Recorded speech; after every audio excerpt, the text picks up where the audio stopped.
Hey guys, what's up? Welcome back to the FordTechMakuloco channel. Today we're going to show you some of the driver assist functions built into the all-new 2021 F-150. The biggest two that we're going to show off today is going to be the active park assist and the rear braking assist, which can both be useful in different situations.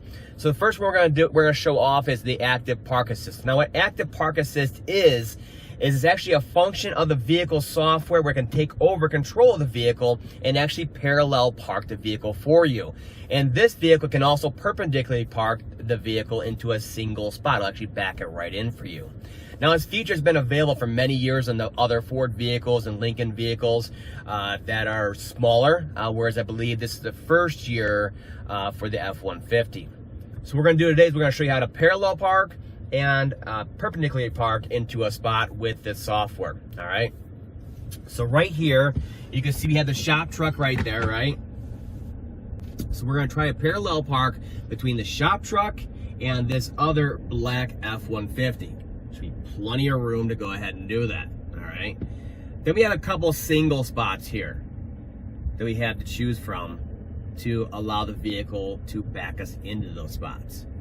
All right, so it's pretty simple.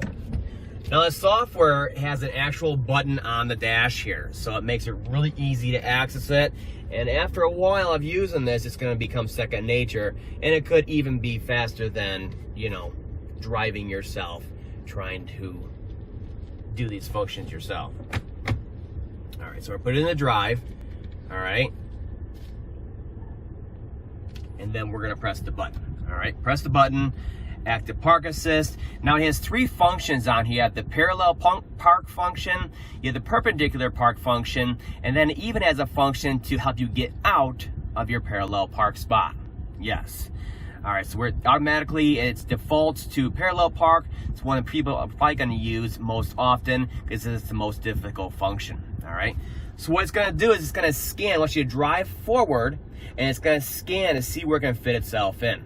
The way you tell it which side of the road you're trying to do this on is you actually turn your turn signal on. So right-hand side, we're going to do it for the right-hand side here. All right, so we're simply going to drive forward. All right, and it's scanning for an open spot, scanning for objects. And you'll see on the screen here in a second, it'll tell you when to stop once it's found the spot. Oh, told you to stop, okay?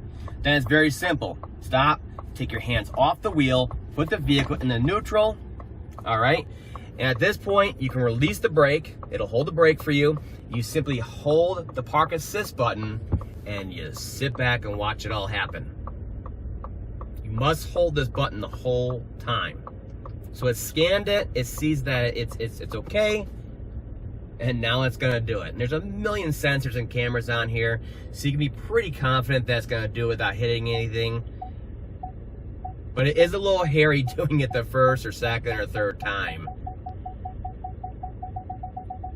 And so get back as far as possible, get you tucked in here, and then it'll pull forward and it will kind of center itself and straighten itself out a little bit.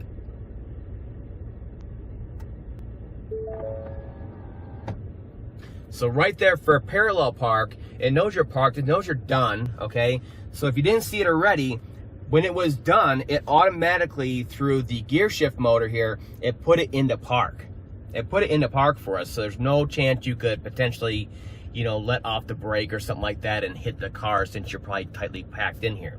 So we're a little packed in here. It's a little freaky. How do we get out of here? I don't know if I'm gonna hit something or not, even though I have a million cameras. So I'm going to use the active park function to get out of here. Just seems a little tight, a little freaked out, right? So automatically, because it knows we just parallel park, all right, it automatically defaults to getting us out of here, all right? So it, again, wants to know, how are we getting out of here, to the left or the right? We'll probably need to the left. So first thing first, you want to put it on the left-hand side. You can go ahead and put it in a neutral. Again, it's right here. Take your hands off of everything, release the brake, and then you hold the park assist function once again. So basically this function right here, I'll back it up as far as possible, and then it'll cut the wheel all the way and then it says, hey, you take over. You see that? That's all it does. But at the end there, it will hold the brake for you so it doesn't keep moving, all right? And it also put it into neutral for us. You put your foot on the brake, and automatically, you can see, we've taken control of the vehicle again. So at this point, very easy. You can pull right out, all right? And down the road we go. Pretty darn cool function. Now this other function where it can park in individual spots like this is even cooler. Not as useful, but it's a pretty cool little trick. All right. So this is done the same way. All right, we're in drive. We're gonna hit active park assist. It's a regular tactile button that you can press, and it's really quick to access.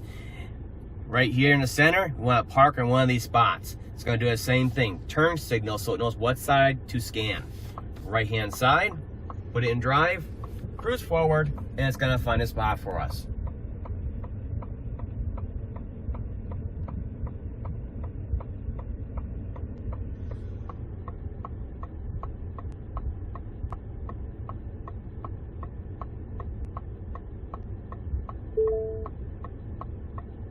Pick the last spot as we're about to ready to crash into the tow truck. But it's the same thing. I'll tell you stop, go ahead and put it into neutral, get your hands off the wheel, and then you can release the brakes. It's holding the brake for you now, plus we're in neutral, and then you need to simply hold the button. So this is an even cooler parlor trick because let's go back, forward, and really get into that spot. Like I said, it's a little hairy the first, second, third time you do this, especially the vehicles you're parking with here next to are not yours. So the interesting function about this is that it's supposed to park in a spot, it'll back it in for you, all right? And it's gonna center itself between the two vehicles. It won't center itself in the lines, it'll actually center it between the two vehicles in there.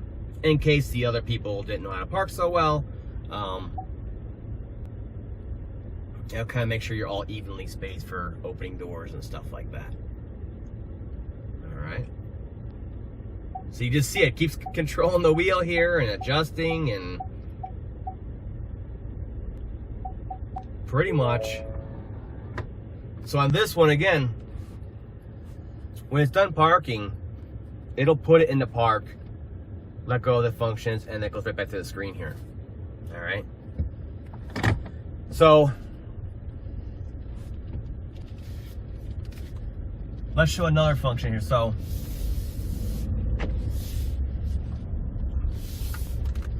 let's just say you were going to parallel park somewhere and you change your mind. What do you do? So let's say you were going to go and you were going to try this function out. All right, we're going to parallel park somewhere, parallel park, turn signal, we're going, we're scanning.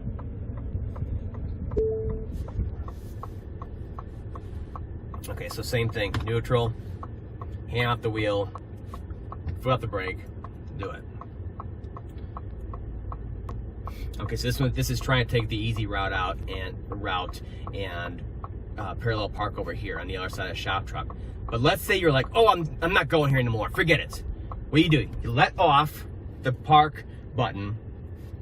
And this is part of the software that can take control of the vehicle with the reverse brake assist on here. It'll actually hit the brakes like that, and it'll stop the whole thing, and it pauses it. Now you could go ahead and hit it again and it'll continue, or you put your foot in the brake and then shift and it cancels. And you can just take off and say, I'm not going to this place, this restaurant's too packed, blah, blah.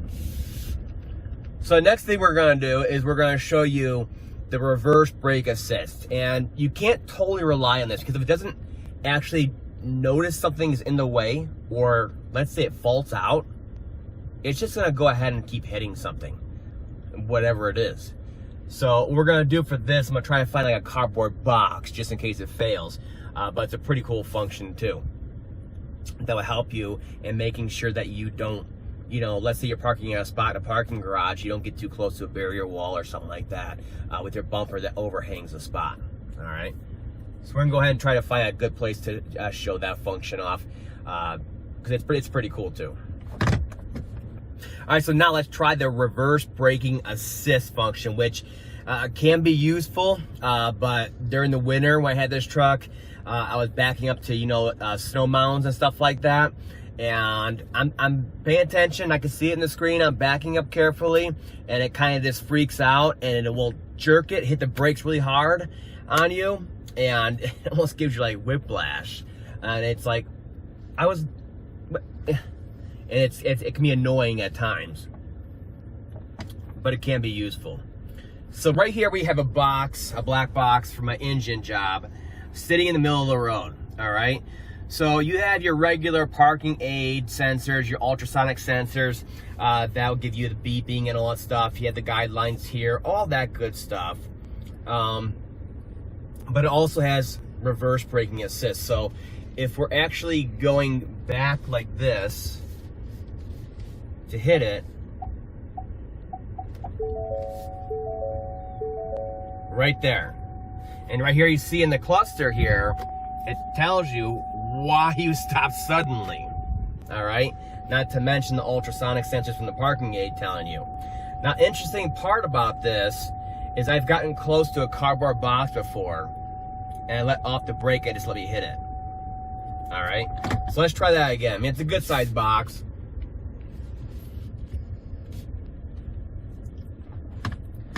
You know, there's so many distracted drivers nowadays. That's why they're really putting all this stuff into these vehicles. Talk on their phone, play up their phone. So it's done it repeatedly over and over again. And the vehicle's probably gonna like disable itself soon because it thinks I'm a freaking idiot trying to back into the same thing over and over again. Let's do a little faster.